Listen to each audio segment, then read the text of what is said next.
probably want to switch the header on for that one. Go better. You could piss off as well. That one. We can cut that out, can't we? No.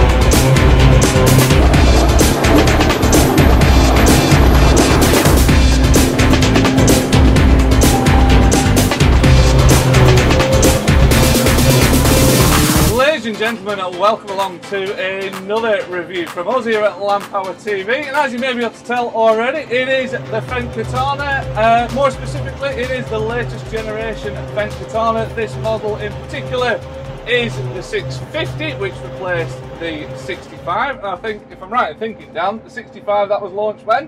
In 2013. In 2013. So 2013, which that's when it was originally launched, and then 2015 the 85 came along. Right, so that's when the 85 came along, and since then and now, I think it's fair to say Fendt guys have been quite busy. They've taken a lot of customer feedback on board, so there's quite a few updates that they've made. I mean, not least just on this model alone, it's got more power, and probably more importantly, it's got this, well, really improved crop flow on it. Massively improved. Crop flow 2.0, as you guys are calling it. So there's a lot for us to get our teeth stuck into, so what we're going to do is I'm going to attempt to drive it. Now, I'm no forager driver, but we're not too bad.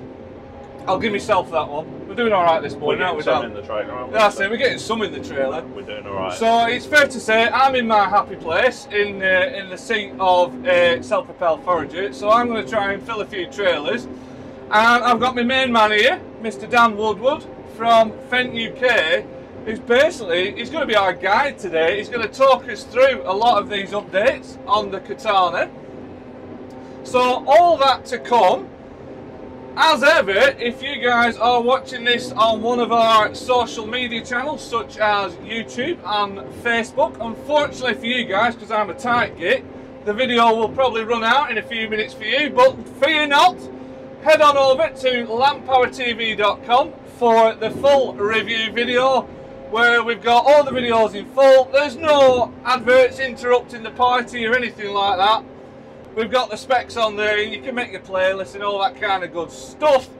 So Dan, let's get stuck into this Forager, into the latest generation Katana. Well, before we do that, I mean, give us a little bit of a history lesson. I mean, we've already heard that, you know, when it sort of kicked off, but just give us like a potted history of Katana development. So 2013 was the first one that was launched at Wardenbrew. So that was the first 65 with the V8 engine in it.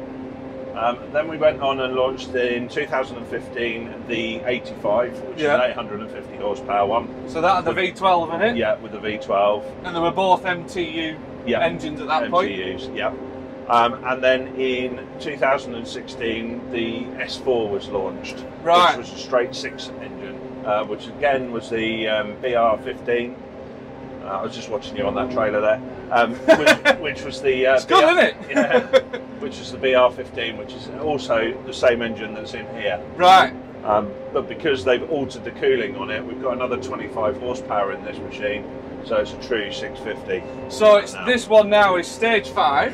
Yeah, it's stage 5. And it's got 25 more horse to play with. And it was launched, it was available in 2020 in limited numbers. That was the launch of the official 650. Right. And then production numbers were last year in 2021. Yeah, we're full on production with these now with the 650. That's it. Model. And then I was looking at the UK Fendt website the other day, and I noticed the 85 isn't there. So what's kind of happening with your range now? So the 85 got dropped because the engine couldn't meet the Tier 5 standard that we needed on that side. Right. But if you watch this space very soon, I'm sure there will be some product developments with the 85 or maybe the 850 that will be coming along. Right, so she might be back. She will be back. Yeah. So talking from this forager, it's improved massively from the Kemper 3003 header. We've still got 6 feed rollers, which feed into the drum that you'd be familiar with. Yeah. So you can have a choice of 3 drums, a 20, a 28 and a 49 drum. Right. Which will give you chop lengths from 2.6 mil up to 40 odd mil.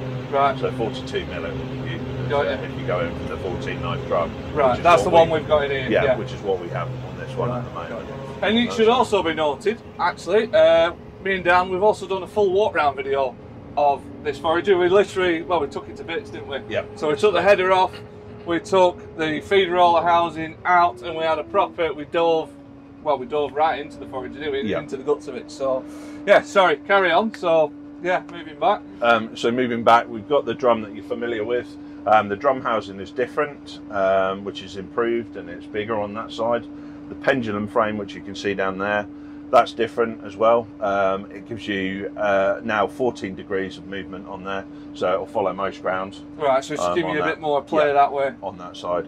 So if you're on a hill with the 9 meter header for the maze, obviously you've got more play in that then. Yeah. So you've got more auto leveling on that. That's it. And I see you've obviously stuck with Kemper as your partner for making the headers. Yep. Is that something that's going to set to continue, or as far as I know, yes, it will be. Right. Yeah. So moving back from that, I mentioned that we're still on the 6 feed rollers. Yeah. Which gives you really good compression of the material, which gives you a constant chop on that. So it's really consistent and gives you a really even chop. Yeah. We've beefed up the rollers, and we've also beefed up some of the side plates as well, as you've seen. That's it. So yeah, if you want a few more details, everybody, just go and check out that walk around video, because you can see those side plates. You put some metal ones in there, and it's all and some harder plastic ones in there as well. And then going through to the liners, you can have standard liners or HD liners all the way through, and also you can see from the spout it's massively different. It's massive compared to the old spout. It's huge compared to the old one, which, I mean, I drove the old one not long after it was launched, which would have been 2013, 2014. And the spout on this is just, it's massive. It's like noticeably bigger. It's not a little bit bigger. Yep. Which I assume goes all the way back through the forager. It's a lot bigger. It does. It goes all the way back to the basically the drum floor, and then the transition chute from behind that. Yeah. All the way through. It's much bigger, stronger, and longer on that. So send the actress to the bishop. Yeah. So your overloading height now, if you've got both extensions in for the 12 meter, for the 9 meter header, it's 6.2 meters. Bloody hell. So you can actually blow down in 90 degrees into the trailer now. Yeah. Well, I was noticing when these guys, when they're on Snapchat before, and they were drifting a little bit closer, I could damn near get the crop almost pointing, coming back at me. Well, not seriously, but it was kind of looked like it was coming back at me. And as you notice by the spout, the bolts on the top of the spout are actually the liner bolts.